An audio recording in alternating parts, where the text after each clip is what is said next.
One thing I've learned is guitar chords and guitar stands do not like one another. They're always getting mixed up with each other and fighting. That's just a tad loud. Turn that down a little.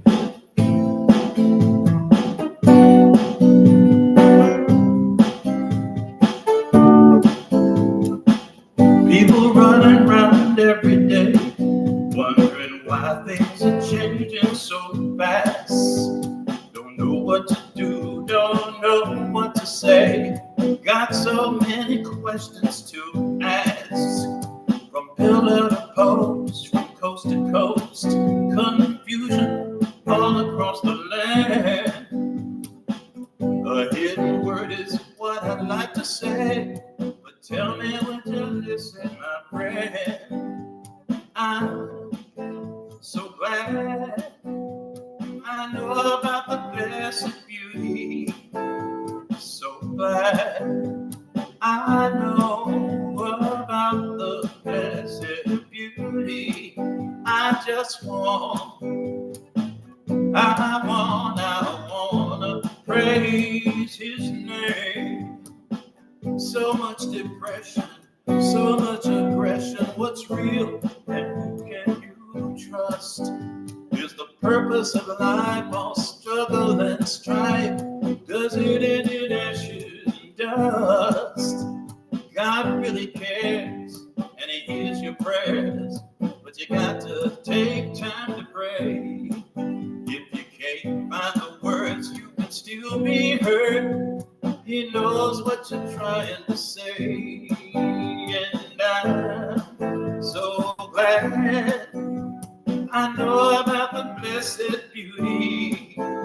So glad I know about the blessed beauty. I just wanna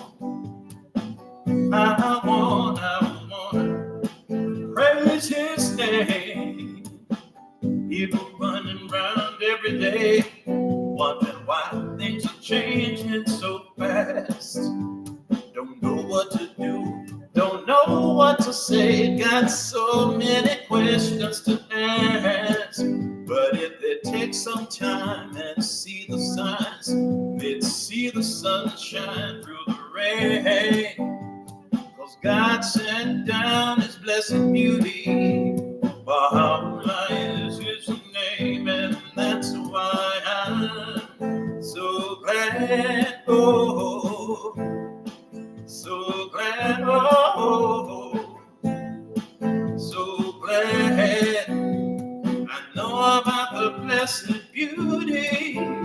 So glad I know about the blessed beauty. I just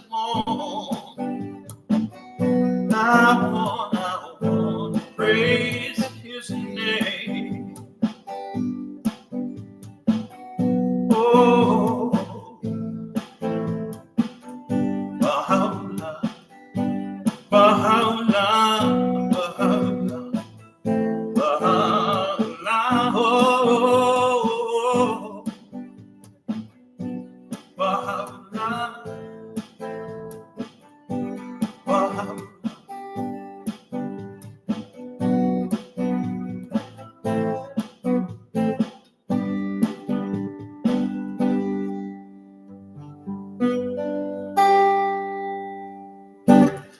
Good morning, everyone. Good morning. As you can see, if you've joined us on a regular basis or any time in the past, usually I'm here and Daryl is usually sitting there. Daryl came, but he's not with us. I don't think he's going to be with us next week either. I'm not sure. He's doing some traveling and so forth. But we're glad to see all of you here. I see I've got my cousin, John, who often joins us over here in Facebook. Hey, John, how you doing? Glad you can join us. I love seeing your name, man. And everyone over here in the Zoom, too. You know what? I'm going to break our own little rule. Normally, nobody's here to keep me disciplined. So Jeremiah is here, but he's so busy with the tech stuff. Let's see who's here. Okay, that's me. And Yuda is here. Good morning, Yuda. And good morning, Pam. And good morning, Terry. And I don't know, maybe we'll get some other folks coming in. But good morning. We're glad that you're all here. And we're going to go ahead and start with a prayer. How you doing today, Jeremiah? You good? Great. We got the thumbs up from Jeremiah. So let's start with a prayer.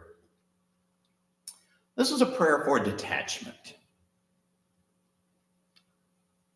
O God, my God, thou art my hope and my beloved, my highest aim and desire. With great humbleness and entire devotion, I pray to thee to make me a minaret of thy love in thy land, a lamp of thy knowledge among thy creatures, and a banner of divine bounty in thy dominion. Number me with such of thy servants as have detached themselves from everything but thee, have sanctified themselves from the transitory things of this world, and have freed themselves from the promptings of the voicers of idle fancies. Let my heart be dilated with joy through the spirit of confirmation from thy kingdom, and brighten my eyes by beholding the hosts of divine assistance descending successively upon me from the kingdom of thine omnipotent glory. Thou art in truth the Almighty, the All-Glorious, the All-Powerful.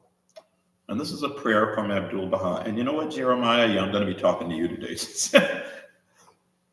I just got a confirmation.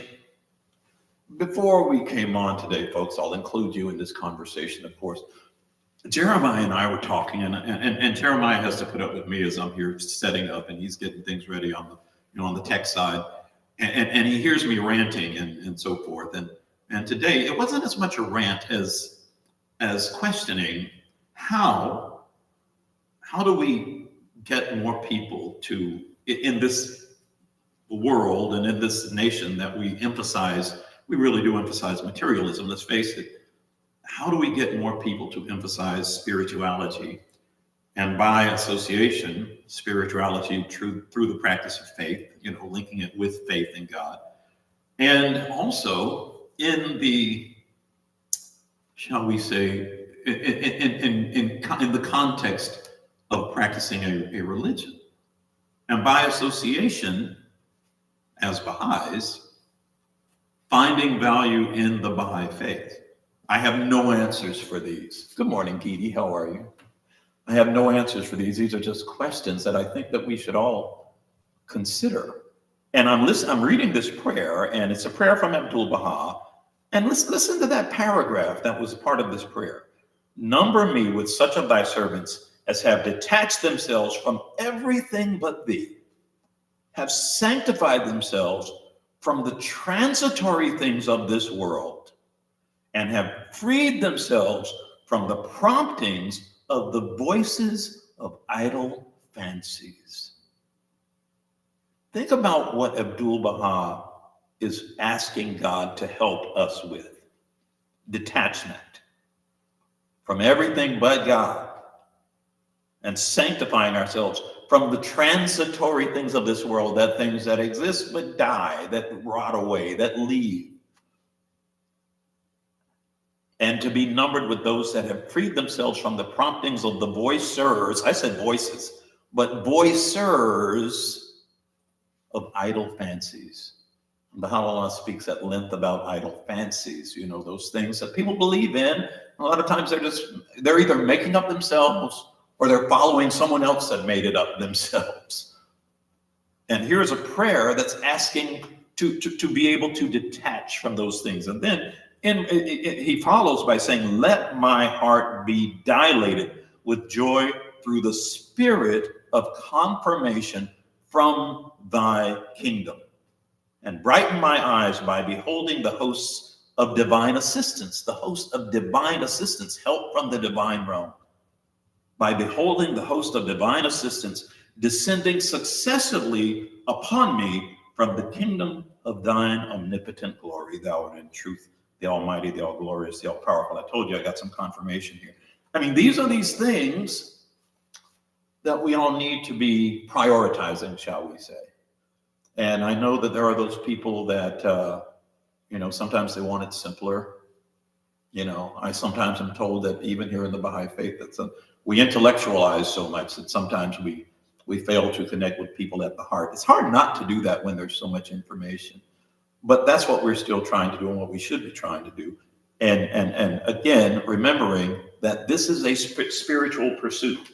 it is quite possible, and I would dare say even common, to be, I don't want to use the word, I'll say spiritually strong and materially, weak, poor, if you want to call it that. But that's what we're supposed to be striving for. Certainly we need to have our material needs met. But it's about our spiritual development and spiritual maintenance, if you will, spiritual strengthening.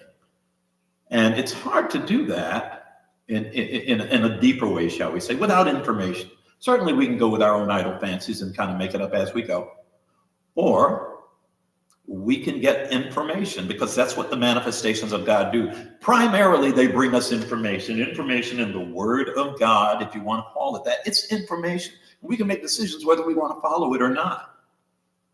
But by following it, truly following it, not just getting it based on how some person who has something else they want to sell you, not based on how they packaged it, but the actual Word of God.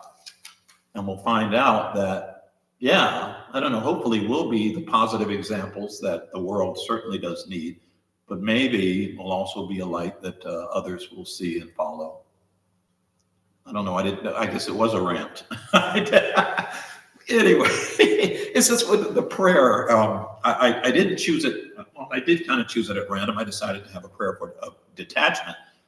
Beyond that, I didn't know that paragraph was in that prayer. I've read it before on other occasions, but just it hadn't crossed my mind. But as you know, we're almost 15 minutes in, and I haven't even got to the book yet. As you know, we are studying, if you've been joining us, we are studying the 7 Valleys by Baha'u'llah. And I said the Word of God, this is part of it, folks. I mean, for anyone who wonders why this Baha'u'llah, maybe we should say this more often, is the latest manifestation of God, who brought the most vast revelation from God. Okay? The Baha'i faith began, at least its roots began in 1844. Okay? And it's continuing today. And so, yes, we accept all other previous manifestations of God. Yes, Jesus, Muhammad, the Buddha, Krishna, and there are others. There are some we don't even know about. Okay? But it is this ongoing revelation, and this is the latest, if you want to call it, installment, the latest chapter in the book of God. And this is why we study this. And this is why we look at it and work to get spiritual guidance from it. So, that really is the end of the rant. Okay. I'm going to go ahead, and we've been reading, as I said, the 7 valleys and 4 valleys. And we're going through these valleys. This is a spiritual journey, folks.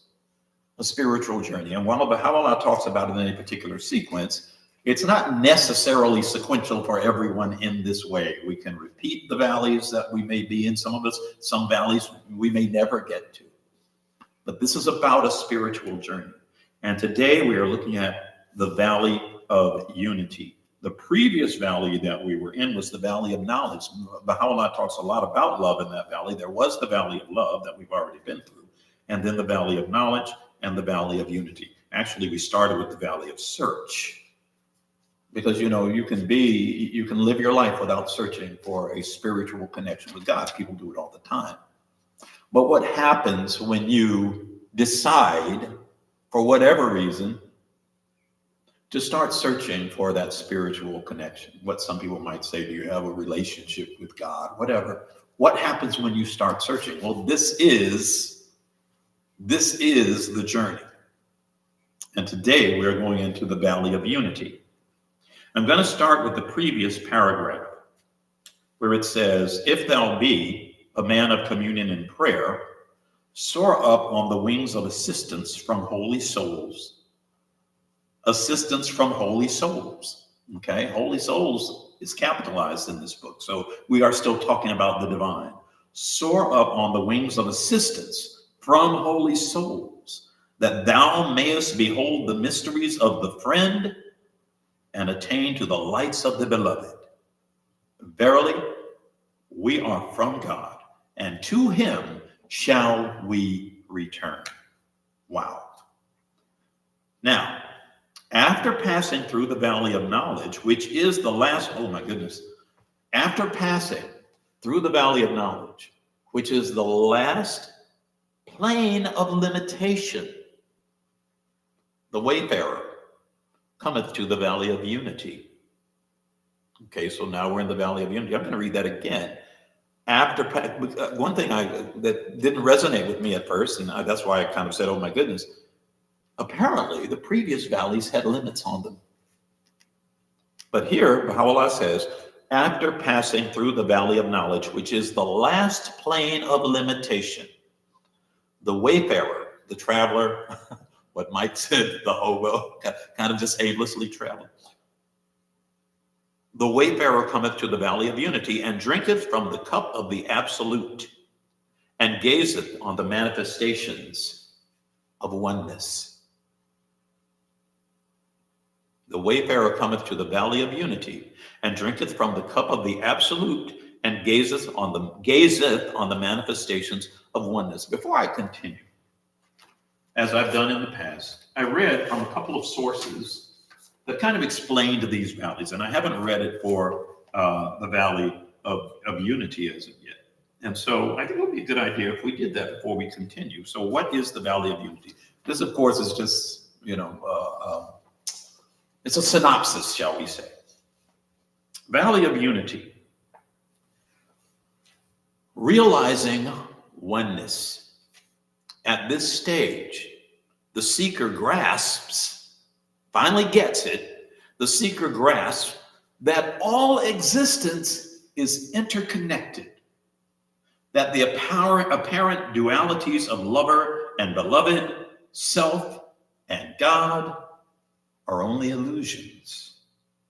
The realization of oneness brings about a profound shift in perspective that dissolves all sense of separateness. No wonder there's this sense of, there are no limits. So I'm going to read that again. Realizing oneness, that's what the Valley of Unity is. You are realizing the oneness of all creation. At this stage, the seeker grasps that all existence is interconnected, that the apparent dualities of lover and beloved, self and God are illusions. The realization of oneness brings about a profound shift in perspective that dissolves all sense of separateness. I said I had a couple of sources. I'm going to look at the other one because it says it in an even simpler way. Valley of Unity. You start to see how everything is connected. We already said that. You realize, and this is kind of connects with what we were talking about earlier about spirituality. You realize that we're all part of something bigger. And there's a common thread running through all of existence.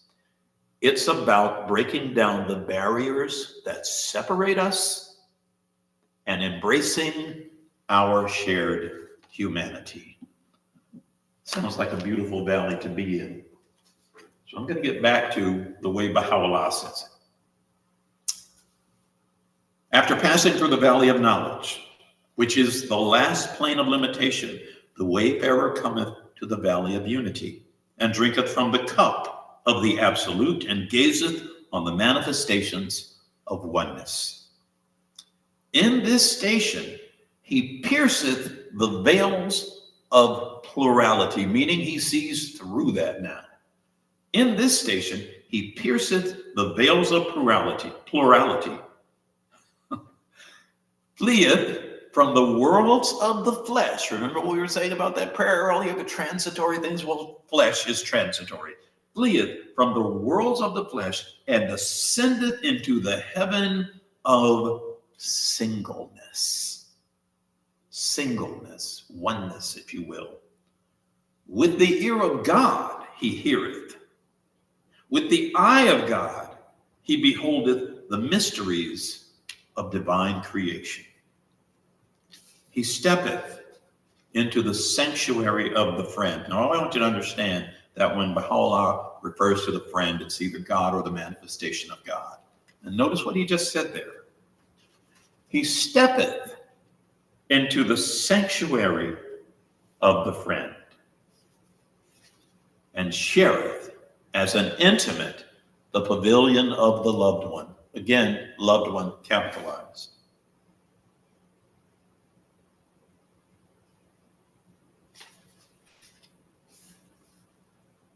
He stretcheth out the hand of truth from the sleeve of the absolute. He revealeth the secrets of power. Again, this is in the valley of unity. He revealeth the secrets of power.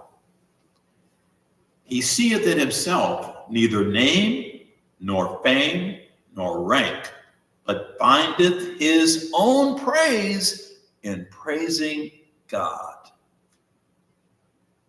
He beholdeth in his own name, the name of God. To him, all songs are from the King, and every melody from him. He sitteth on the throne of, and this is in quotes, say, all is from God. Again, this is in the Valley of Unity, where you're able to see that all things are connected. All is from God. And taketh his rest on the carpet of, there is no power or might but in God. He looketh on all things with the eye of oneness, and seeth the brilliant rays of the divine sun shining from the dawning point of essence alike on all created things. I'm going to read that again. He looketh on all things with the eye of oneness, and seeth the brilliant rays of the divine sun shining from the dawning point of essence, essence capitalized God, from the dawning point of essence alike on all created things, and the lights of singleness reflected over all creation. All is one. It is clear to thine eminence that all the variations which the wayfarer in the stages of his journey beholdeth in the realms of being proceed from his own vision. In other words, you're the one that's seeing the separation. It is clear to thine eminence that all the variations which the wayfarer in the stages of his journey beholdeth in the realms of being proceed from his own vision. We shall give an example of this, but its meaning, we shall give an example of this, that its meaning may become fully clear. Consider the visible sun.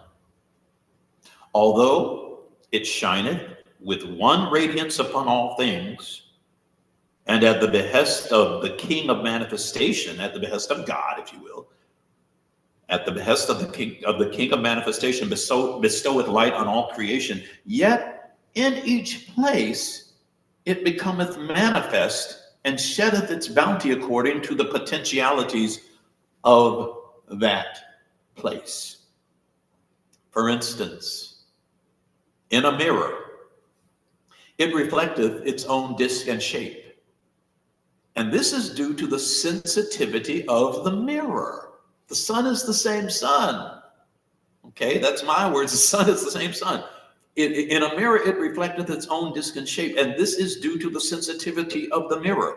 In a crystal, it maketh fire to appear, and in other things, it showeth only the effect of its shining, but not its full disk.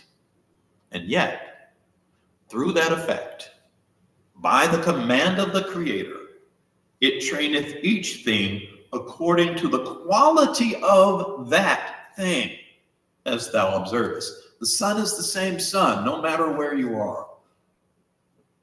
But a very clean mirror will reflect the perfection of that sun.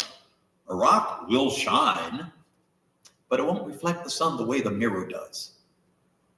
You can take something like a black cloth and it might not seem to reflect it at all.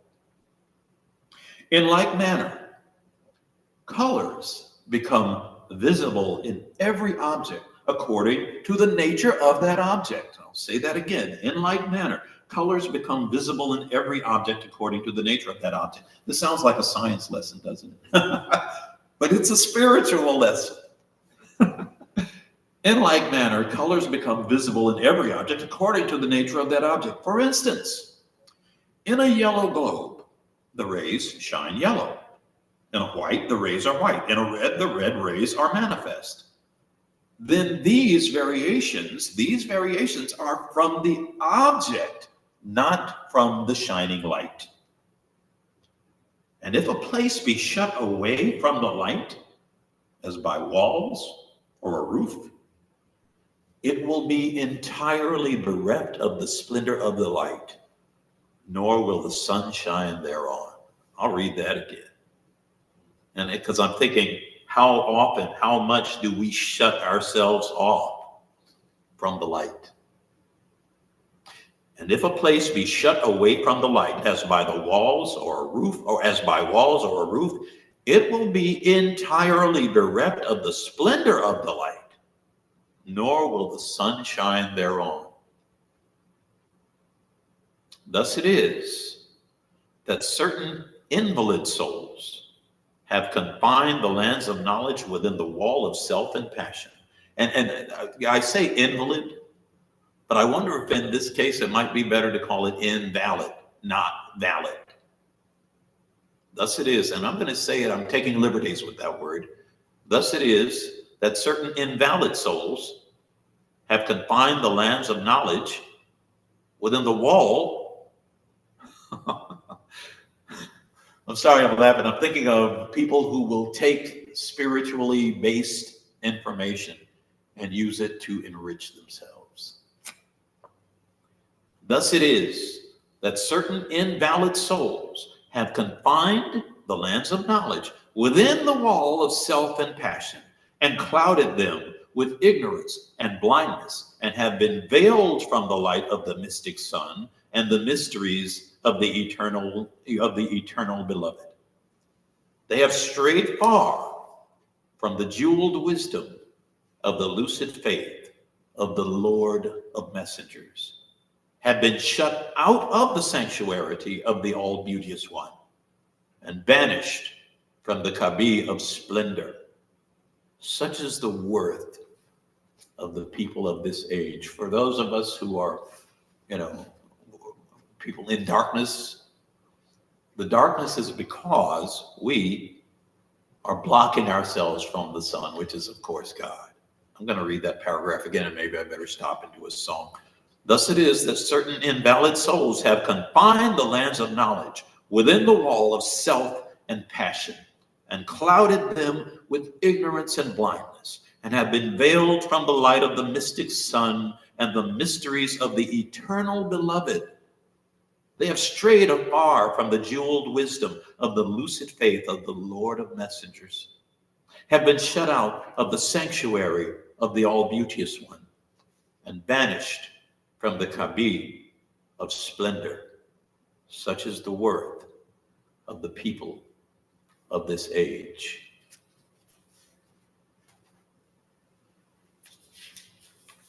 Kind of an indictment. Give me a moment. Normally I would have done this while someone else was reading, but I thank you for your patience. There we are.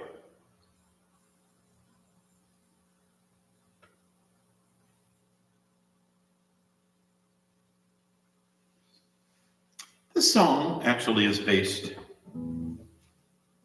on a prayer. I have heard it attributed to Abdul-Baha. It begins with "Make me a hollow reed." I've heard others say, no, that's not Abdul-Baha.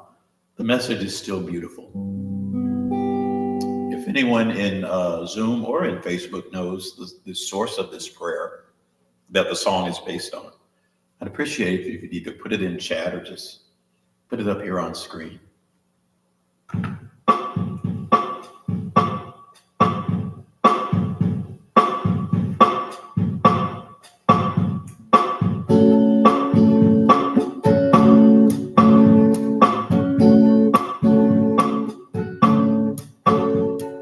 Oh God, make me a hollow reed from which the pith of self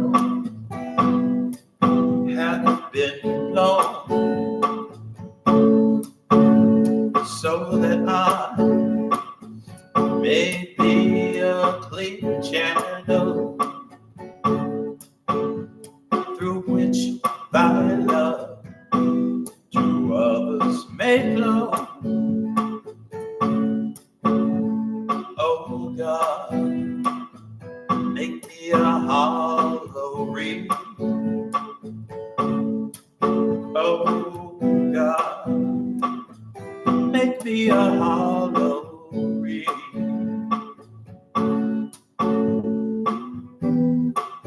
I've given up impatience. Well, at least I'm trying. I've given up discontent. Kind of working on that too. I will not change at my lot. I'm making a strong effort. Oh God, make me a hollow reed. Oh God, I am wholly thine. You are my teacher, my physician, and my guide. In your army, I'm a soldier. Oh God, make me a hollow reed. You train me and change me, give me strength, faith, and understanding. You make sure my burden is no more than I can bear. I know that you're holding a place for me in your army of life. And I'm thankfully live now to be fully prepared to serve you.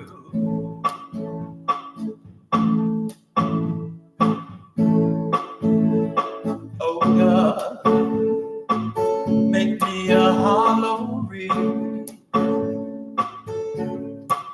from which the pit of self hath been blown, so that I may be a clean channel through which my love to others may flow. Oh God, make me a hollow reed. Oh God, make me a hollow reed. Oh God,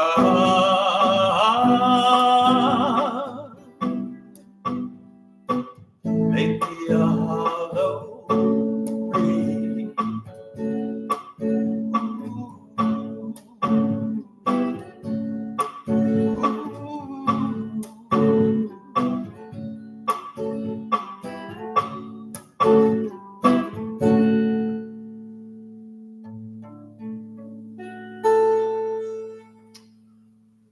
Make me a hollow reed from which the pith of self, you know, that stuff that's in the center of the reed, you get that out, and it says, through which thy love to others may flow. I mean, that I move the words around a little bit so it work a little more musically, but basically that prayer is saying, you know, help me empty myself of self, so that myself of self, so that the power and the love of God can flow. The love of God can flow through me to others. So anyway, let's see how we're doing on time. We're doing okay. Okay. Such is the word. I'm going to read that. Oh, wow. I'm going to read that again. Not the whole paragraph. Well, actually, the whole paragraph is just one sentence, so I'll read the whole thing. Thus it is that certain invalid souls have confined the lamps of knowledge within the wall of self and passion, and clouded them with ignorance and blindness, and have been veiled from the light of the mystic sun and the mysteries of the eternal beloved. Now, I'll admit I'm not sure exactly, because I'm no expert. I've said that many times, but I need to say it now. I do wonder if this is saying that because these invalid souls have confined the lands of knowledge within the wall of self and passion, their own self and passion. Oh, and it says, and clouded them with ignorance and blindness, their self, their passion, have confined the lands of knowledge. They've clouded them with ignorance and blindness, and have been veiled from the light of the mystic sun and the mysteries of the eternal beloved. I wonder if, certainly the effect, I would think, would be, yeah, it's pretty hard to, try to even connect with God or allow God to work in our lives if we allow our own, again, self and passion to cloud whatever we could know about God, be clouded with ignorance and blindness. Or is it that we are also having that effect on others? Okay, you remember what Baha'u'llah says about idle fancies. Think about people who may have other people's ear and share information just from their own perspective in ways that really aren't in line with the teachings that the manifestations of God bring us. You can spread that ignorance, you can spread that blindness. I'm not sure which one this is saying, or if it's saying both. They have strayed afar from the jeweled wisdom of the lucid faith of the Lord of messengers, have been shut out of the sanctuary of the all-beauteous one, and vanished from the Kabe of splendor. Such is the worth of the people of this age. Now, I'm going to use the word nightingale in this next sentence, and it is a reference specifically to Baha'u'llah. There's a footnote at the bottom of the page that points that out. And if a nightingale soar upward from the clay of self and dwell in the rose bower of the heart, and in Arabian melodies and sweet Iranian songs recount the mysteries of God, a single word of which quickeneth to fresh new life and bodies of the dead, and bestoweth the Holy Spirit upon the moldering bones of this existence, thou wilt behold 1,000 claws of envy, a myriad beaks of rancor hunting after him, and with all their power intent upon his death. I think I got to go back and read that again. But maybe, again, no authority. This is just for my own benefit. I'm going to try and translate this for me. And if a nightingale, which is Baha'u'llah, happens to fly upward from the clay of self and dwell in the rose bower of the heart, if you are fortunate enough to experience the teachings and love of Baha'u'llah, my interpretation could be wrong. If a nightingale soar upward from the clay of self and dwell in the rose bower of the heart, and in Arabian melodies and sweet Iranian songs recount the mysteries of God, which is what Baha'u'llah did, a single word of which quickeneth to fresh new life the bodies of the dead. It brings life to dead bodies. A single word of which brings these dead bodies back to life and bestows the Holy Spirit upon the moldering bones of this existence. You will behold, you will see 1,000 claws of envy, a myriad beaks of rancor. Rancor is noise, craziness, if you will. Hunting after him capitalized. That's the nightingale. That's Baha'u'llah. A myriad beaks of rancor hunting after him, and with all their power intent upon his death, and maybe even the death of belief in him. Again, my words. Yea, to the beetle, B-E-E-T-L-E-S, yea, to the beetle, a sweet fragrance seemeth foul. That's kind of, I think everybody kind of gets that. To the beetle, a sweet fragrance seemeth foul, and to the man sick of rheum, a pleasant perfume is as naught. Wherefore, it hath been said, for the guidance of the ignorant, cleanse thou the rheum from out thine head, and breathe the breath of God instead. Get the junk out and breathe the breath of God instead. In some, the differences in objects have now been made plain. Thus, when the wayfarer gazeth only upon the place of appearance, that is, when he seeth only the many-colored globes, he beholdeth yellow and red and white. Hence, it is that conflict hath prevailed among the creatures, and the darksome dust from limited souls hath hid the world. All those erroneous messages we've gotten has hidden the truth. This is a beautiful way that he puts it, though. I mean, this is all still part of that metaphor of the sun shining on objects that reflect differently. And so we see differences rather than the oneness. Thus, when the wayfarer gazeth only upon the place of appearance, that is, when he seeth only the many-colored globes, he beholdeth yellow and red and white. Hence it is that conflict hath prevailed among the creatures, and a darksome dust from limited souls hath hid the world. And some do gaze upon the effulgence of the light, and some have drunk of the wine of oneness, and these see nothing but the sun itself. I think maybe we should read those last two sentences, because hopefully we can be part of that SOME, some. And some do gaze upon the effulgence of the light, the brightness of the light. And some have drunk of the wine of oneness, and these see nothing but the sun itself. You can see past all of these erroneous messages. I want to call them just phony messages. I'll call them erroneous messages. And you can see the truth. Some do gaze upon the effulgence of the light, and some have drunk of the wine of oneness. And these that are able to do that, they see nothing but the sun itself. We should pray that we can become one of those that are able to see nothing but the sun itself.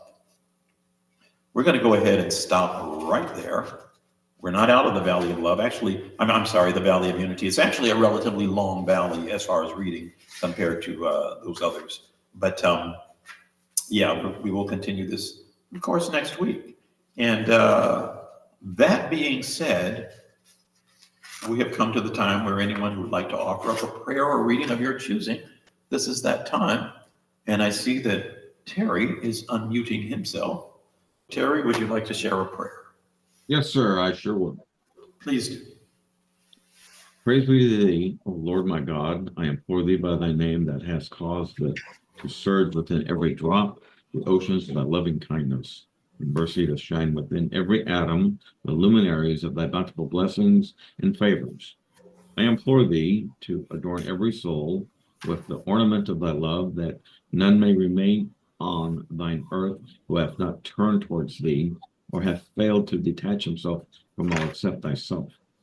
Thou hast verily, O my God, suffered him who is the manifestation of thine own self to be afflicted with all manner of adversity, in order that thy servants may ascend unto the pinnacle of thy gracious favor, and attain unto that which thou hast through thy providence and tender mercies ordained for them in the tablets of thine irrevocable decree.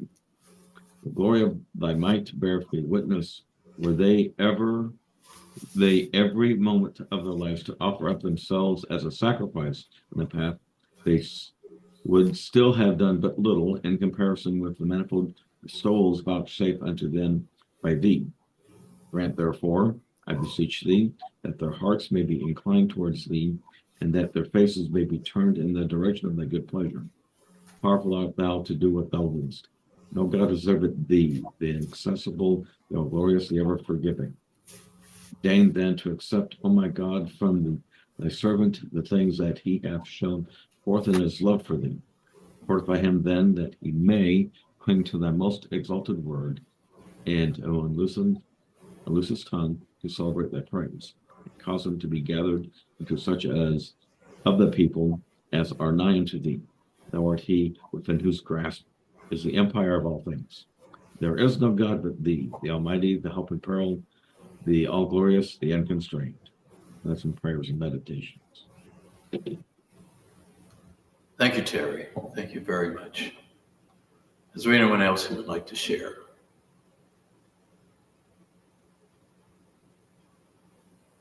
Oh, okay.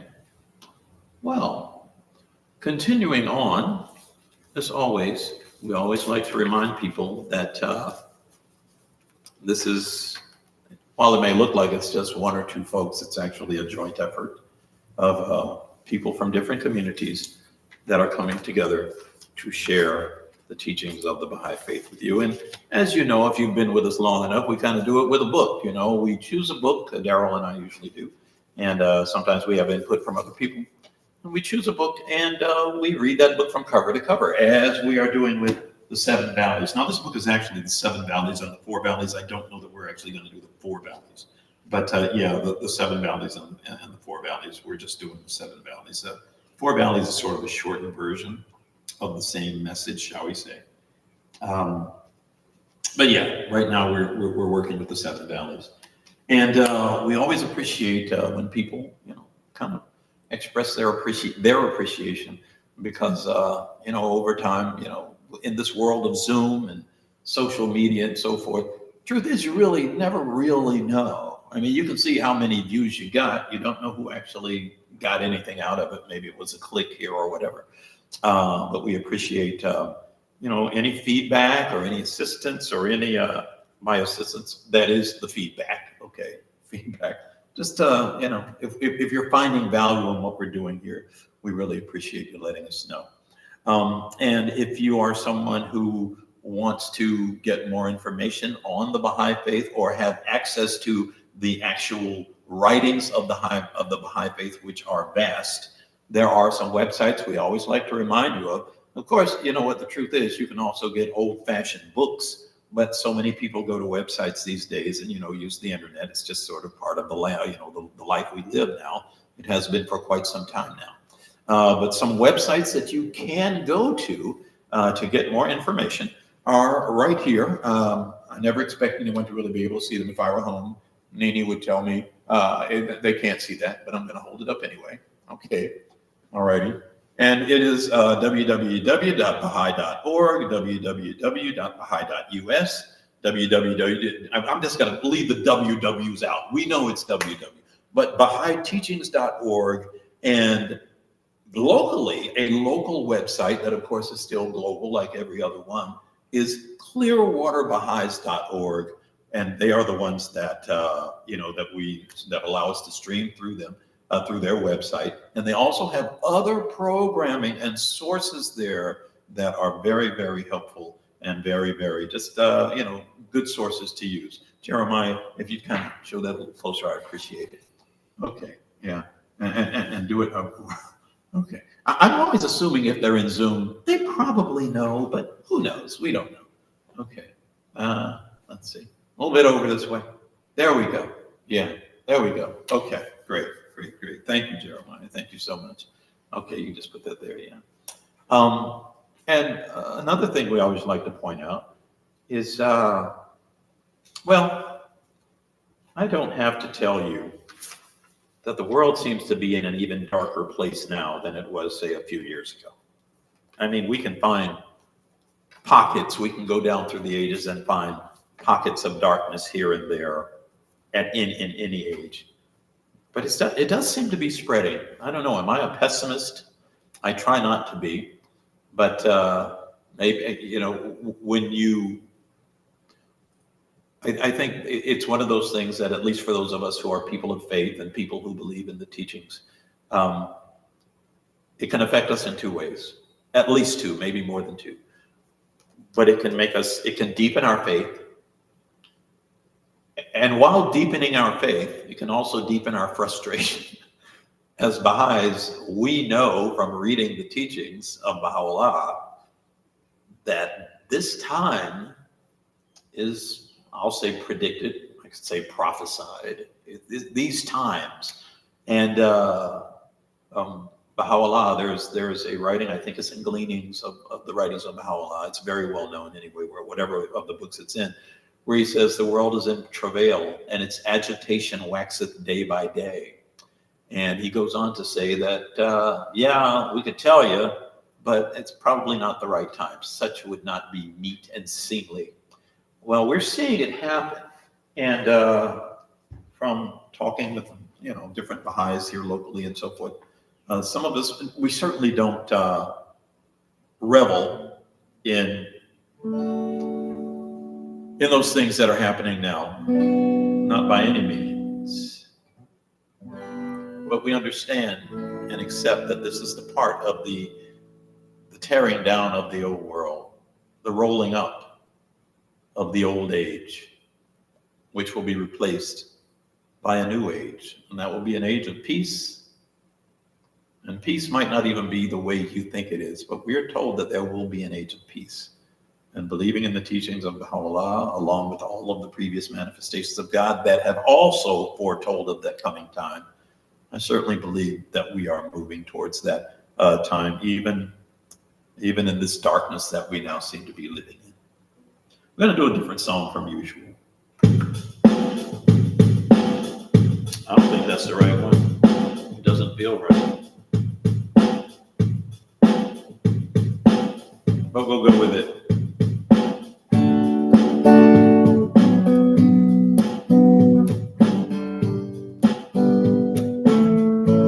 It's a prayer by Abdul Baha. Oh Lord, my God, assist thy loved ones to be firm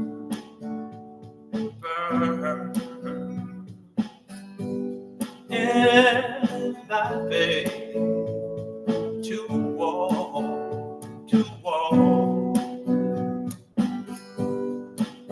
in thy ways, to be steadfast in thy cause. Give them thy grace to withstand the onslaught of self and passion, to follow the light,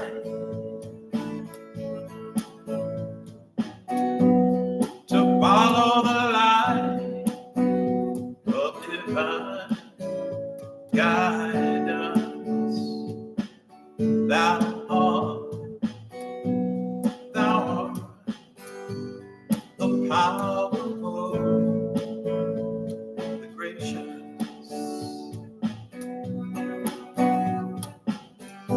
the self-subsisting, the bestower, the compassionate, the almighty, the all-bountiful, the all-bountiful, the all-bountiful.